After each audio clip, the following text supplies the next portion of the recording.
Hello friends, राय simplified में आप सभी का स्वागत है।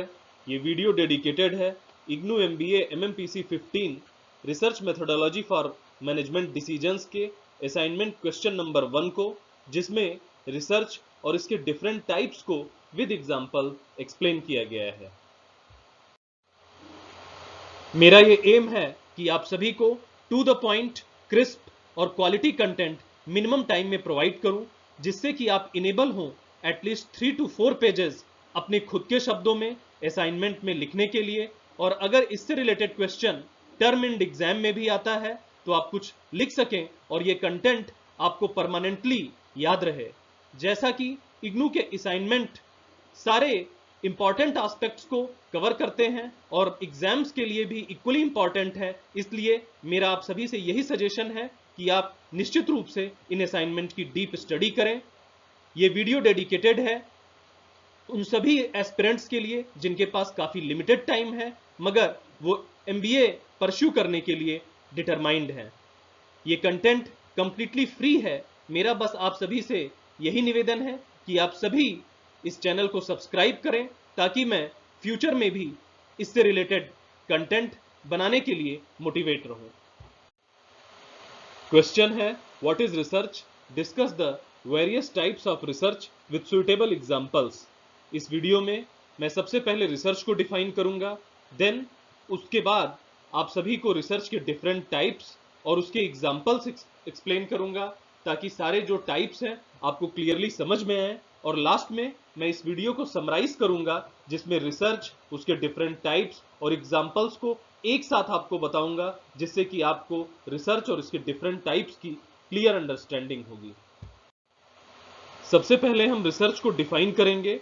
अगर हम दो क्वेश्चंस का आंसर दे दे कि रिसर्च में हम क्या करते हैं और रिसर्च क्यों करते हैं, तो इन दोनों को क्लब करके हम रिसर्च को इजीली डिफाइन कर सकते हैं। जैसा कि हम सभी को पता है कि रिसर्च में हम क्या करते हैं। रिसर्च में हम एक सिस्टमेटिक इन्वेस्टिगेशन करते हैं, एक सिस्टमेटिक एफर्ट लगाते हैं, हमारा एक सिस्टमेटिक अप्रोच होता है। रिसर्च हम क्यों करते हैं, इसका भी आंसर हमको पता है कि रिसर्च में हम कुछ फैक्ट्स एस्टेब्लिश करना चाहते हैं और कुछ नए कंक्लूजन्स तक पहुंचना चाहते हैं। तो अब हम अगर इन दोनों को कंबाइन कर दें तो हम कह सकते हैं कि systematic investigation to establish facts and reach new conclusions is called research. अब हम बात करेंगे टाइप्स ऑफ रिसर्च की। अगर हम टाइप्स ऑफ रिसर्च को देखें तो रिसर्च को हम मेनली 5 कैटेगरीज में डिवाइड कर सकते हैं।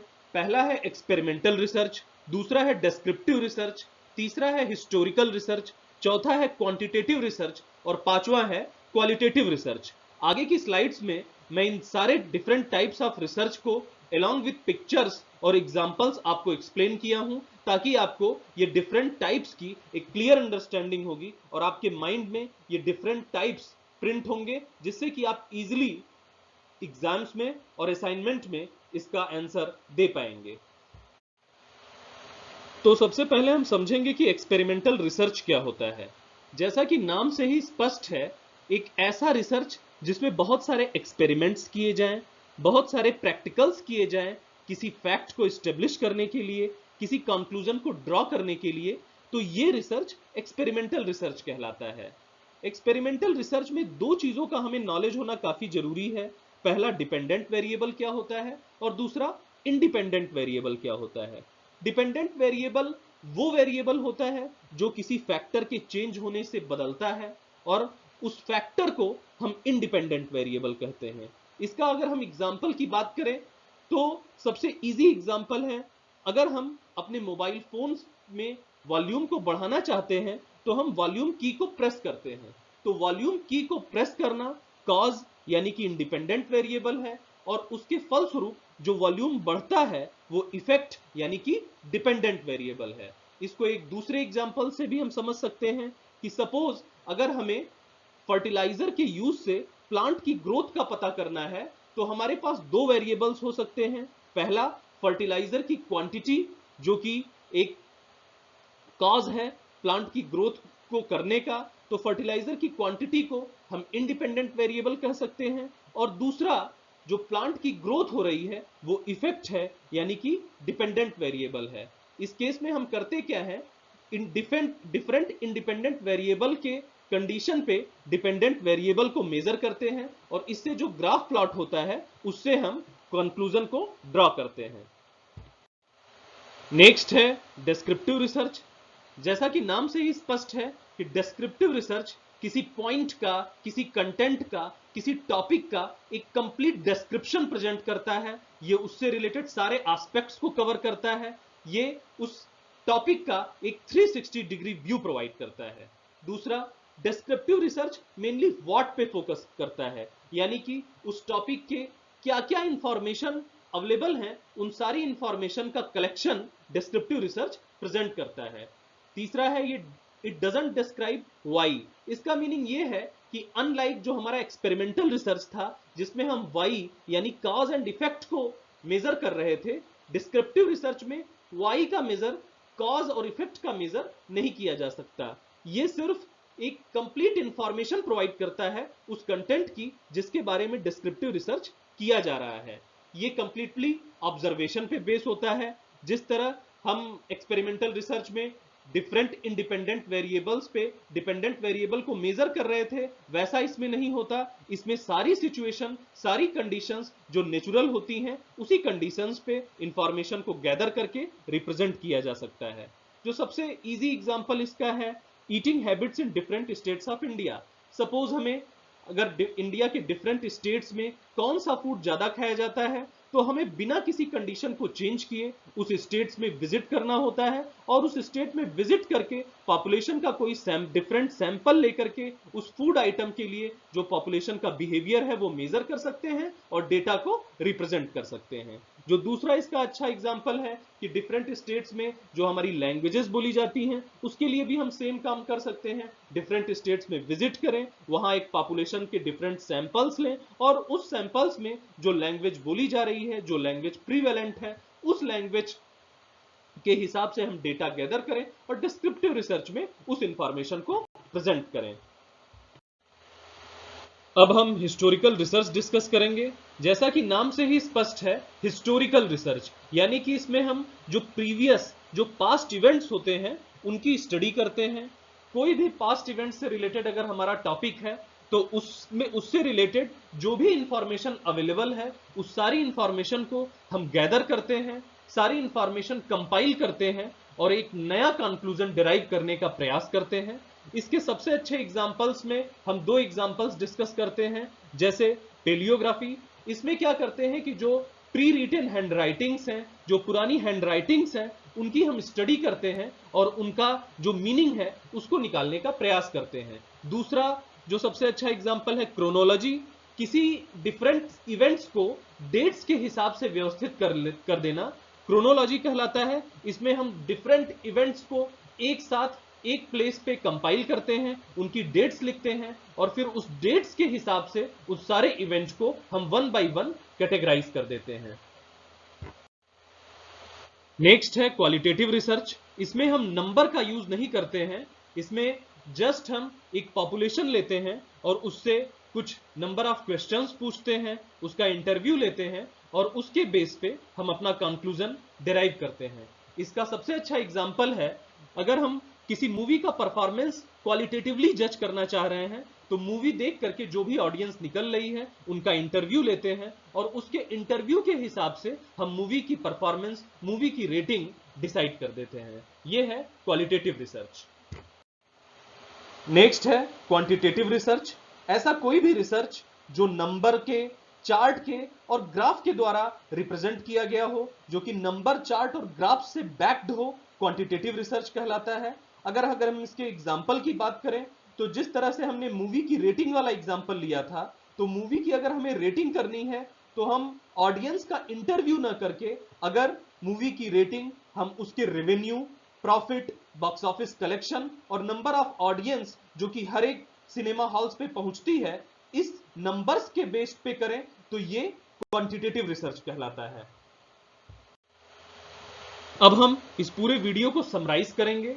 इस वीडियो में हमने जाना कि रिसर्च क्या होता है। मैंने बताया था कि अगर हम दो चीजें जान लें कि रिसर्च में क्या करते हैं और रिसर्च करने का मोटिव क्या होता है, तो हम रिसर्च को डिफाइन कर सकते हैं। रिसर्च में क्या करते हैं, इसका आंसर है रिसर्च में हम एक सिस्टमेटिक इन्वेस्टिगेशन करते हैं। रिसर्च क्यों किया जाता है, इसका आंसर है कि रिसर्च में हमें कुछ फैक्ट्स एस्टेब्लिश करना होता है, कुछ नए कंक्लूजन्स को ड्रॉ करना होता है, इसलिए हम रिसर्च करते हैं। तो अब अगर हम इन दोनों को क्लब कर दें तो रिसर्च को हम डिफाइन कर सकते हैं कि research is a systematic investigation to establish facts and reach new conclusions. अब हम डिफरेंट टाइप्स ऑफ रिसर्च की चर्चा करेंगे। जो सबसे पहला है एक्सपेरिमेंटल रिसर्च। नाम से ही स्पष्ट है, एक्सपेरिमेंटल रिसर्च में हम डिफरेंट एक्सपेरिमेंट्स करते हैं, डिफरेंट कंक्लूजन्स ड्रॉ करते हैं। इसमें डिपेंडेंट वेरिएबल यूज होता है, इंडिपेंडेंट वेरिएबल यूज होता है। इन दोनों का यूज करके हम ग्राफ ड्रा करते हैं और अपने कंक्लूजन पे पहुंच जाते हैं। इसके एग्जांपल्स में मैंने आपको बताया था कि सपोज हमको अपने फोन में वॉल्यूम इंक्रीज करना है, तो फोन का की को प्रेस करने से उसके वॉल्यूम इंक्रीज होता है, तो फोन की का प्रेस करना हमारा इंडिपेंडेंट वेरिएबल है, और जो वॉल्यूम का इंक्रीज होना जो कि डिराइव हो रहा है फोन की को प्रेस करने से, वो है डिपेंडेंट वेरिएबल। सो इस तरह के जो एक्सपेरिमेंट से बैक्ड रिसर्च होता है उसे हम एक्सपेरिमेंटल रिसर्च कहते हैं। नेक्स्ट है डिस्क्रिप्टिव रिसर्च। डिस्क्रिप्टिव रिसर्च में जिस तरह से कि एक्सपेरिमेंटल रिसर्च में हम कोई क्वेश्चन का आंसर जानना चाह रहे थे, व्हाई को जानना चाह रहे थे, डिस्क्रिप्टिव रिसर्च मेनली फोकस करता है व्हाट पे। डिस्क्रिप्टिव रिसर्च किसी टॉपिक के किसी कंटेंट को कंप्लीटली डिस्क्राइब करता है, उसका 360 डिग्री व्यू प्रेजेंट करता है। इसका सिंपल एग्जांपल है, सपोज हमें इंडिया के डिफरेंट स्टेट्स में फूडिंग हैबिट्स का पता करना है, तो हम उस डिफरेंट स्टेट्स में जा करके डिफरेंट फूड आइटम के रिस्पेक्ट में नंबर ऑफ जो उसके कंज्यूमर्स हैं उनके बेस पे हम एक रिसर्च ड्रा कर सकते हैं, और इस तरह का जो रिसर्च होगा वो डिस्क्रिप्टिव रिसर्च होगा। नेक्स्ट टाइप ऑफ रिसर्च है हिस्टोरिकल रिसर्च। ये रिसर्च प्रीवियस डेटा, प्रीवियस में जो इवेंट्स हुए हैं उनके बेस पे हम कंक्लूजन्स डिराइव करते हैं। हम सारी जो प्रीवियस इंफॉर्मेशन है उसको गैदर करते हैं, कंपाइल करते हैं, और इसके बाद इन सारी इंफॉर्मेशन के बेस पे हम एक नए कंक्लूजन को ड्रॉ करने का प्रयास करते हैं। हिस्टोरिकल रिसर्च का जो सबसे अच्छे दो एग्जांपल हैं वो पेलियोग्राफी और क्रोनोलॉजी हैं। पेलियोग्राफी में क्या होता है, हम डिफरेंट हैंड राइटिंग्स को गैदर करके उनको समझने का प्रयास करते हैं। क्रोनोलॉजी में क्या होता है, हम डिफरेंट इवेंट्स को एक साथ एक प्लेस पे कंपाइल कर लेते हैं, फिर डेट वाइज उनको सिस्टमाइज करते हैं। नेक्स्ट है क्वालिटेटिव रिसर्च। क्वालिटेटिव रिसर्च में हम एक ऑडियंस से, एक पब्लिक से, एक पॉपुलेशन सैंपल से कुछ क्वेश्चनेयर करते हैं, और उस जो क्वालिटेटिव क्वेश्चनेयर है उसके बेस पे एक रिजल्ट कंक्लूजन ड्रॉ करते हैं। इसके एग्जांपल में हमने देखा कि अगर हमें किसी मूवी की रेटिंग करनी है तो उस मूवी को देख करके जो ऑडियंस लौट रही है उससे हम इंटरव्यू में कुछ क्वेश्चनेयर पूछ करके क्वालिटेटिव तरीके से एक कंक्लूजन ड्रॉ करते हैं। तो ये एक क्वालिटेटिव रिसर्च का एग्जांपल है। जो लास्ट हमने देखा वो क्वांटिटेटिव रिसर्च देखा। उसमें हम numbers, statistical tools, graph, bars, chart, अगर हम इन सारी चीजों का यूज करते हैं तो इसे क्वांटिटेटिव रिसर्च कहते हैं। सेम एग्जांपल अगर हम मूवी का ही एग्जांपल लें, मूवी में ऑडियंस से क्वेश्चन न पूछ करके अगर हम मूवी के प्रॉफिट्स, मूवी देखने में जो नंबर ऑफ ऑडियंस गई है, मूवी से जो कलेक्टेड रेवेन्यू है, इन सारे फैक्ट और फिगर्स, इन सारे डेटा, नंबर्स, ग्राफ्स का यूज करके अगर हम मूवी की रेटिंग को डिराइव करते हैं तो इस तरह का जो रिसर्च है वो क्वांटिटेटिव रिसर्च कहलाता है। इस प्रकार हमने पूरा समराइज किया कि डिफरेंट टाइप्स ऑफ रिसर्च क्या होते हैं, इसमें इसके डिफरेंट एग्जांपल्स क्या क्या हैं, और रिसर्च क्या होता है ये भी हमने देखा। मैं अब ये होप करता हूं कि इस वीडियो को देखने के बाद आप इनेबल होंगे अपने शब्दों में एटलीस्ट 3 to 4 पेजेस असाइनमेंट में लिखने के लिए। अगर इस टॉपिक से रिलेटेड क्वेश्चन एग्जाम में आता है तो भी आप लिख सकते हैं, और ये कंटेंट आपको परमानेंटली याद रहेगा। मेरा आप सभी से सिर्फ इतना ही निवेदन है कि प्लीज इस चैनल को सब्सक्राइब करें, लाइक करें, शेयर करें और कमेंट करें, ताकि इन फ्यूचर भी मैं इस तरह के वीडियो बनाने के लिए मोटिवेट रहूं और नए नए कंटेंट आप सभी के सामने लाऊं, और एमबीए से रिलेटेड जो भी एस्पेक्ट्स हैं उन सभी की एक थारो रिप्रेजेंटेशन आपके सामने प्रेजेंट करूं। Thank you.